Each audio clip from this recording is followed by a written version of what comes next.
Se o Congresso aprovar a anistia, o STF vai ter de se colocar contra tudo e todos, porque a gente tem que lembrar que o Congresso é representante simbólico do povo, não só simbólico, mas efetivo.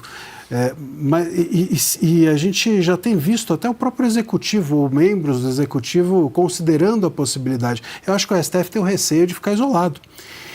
A legitimidade do STF é outorgada não só pela Constituição, por todos nós. Nós estamos ali conferindo a eles legitimidade. Se eles ficarem isolados, eles sabem que isso é um problema.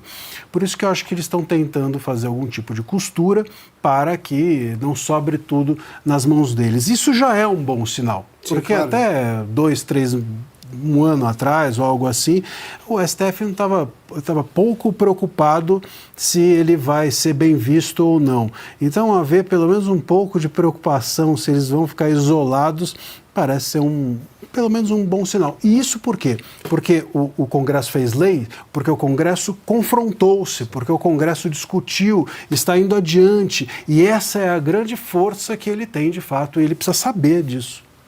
Leonardo, a sua opinião, quando eu fiz questão de dizer não raro o Brasil surpreende, isso poderia ser um começo de uma reação mais rápida diante desse estado absurdo de coisas? Sem sombra de dúvida, eu concordo com Marcília. Aí você tem um caminho mais rápido para tentar mudar o cenário que a gente está vivendo. E é função do Congresso se posicionar em relação aos outros poderes. Não são 3 poderes?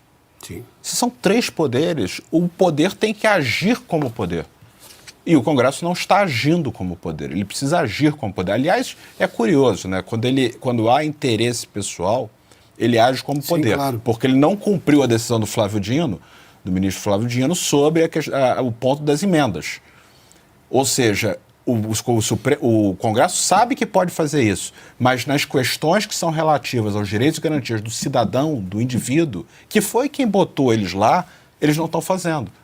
Isso precisa ser feito. O Congresso precisa disso. Eu sei que eu sou chato na questão dos Estados Unidos, porque eu falei uma vez no INSPER o seguinte: o professor de direito brasileiro, ele quer pagar champanhe para o professor europeu com dinheiro do empresário brasileiro que quer ser americano. Então vai dar tudo errado do jeito que tá funcionando.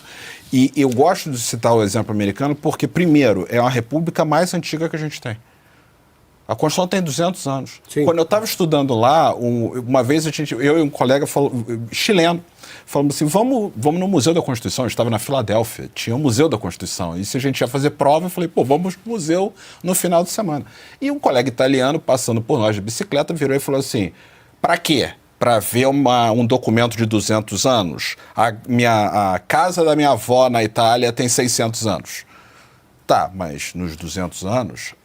os Estados Unidos viveu democracia republicana e a botinha passou por Mussolini e todas aquelas coisas que nós sabemos. Então, temos que aprender alguma coisa com eles. E uma das coisas que existe nos Estados Unidos, e eu arrisco dizer que não é impossível fazer diante da nossa Constituição, é a departamentalização dos poderes. Uma coisa que o brasileiro às vezes não entende é o seguinte: o presidente americano eventualmente não cumpre uma decisão da Suprema Corte. Por que ele não cumpre? Porque a corte não tem o poder de mandar a polícia fazer nada. Ela precisa pedir ao executivo. E isso exige legitimidade nas decisões. E exige legitimidade perante o Congresso. Então, os poderes se fiscalizam de uma forma muito mais eficiente do que o que nós vivemos no Brasil.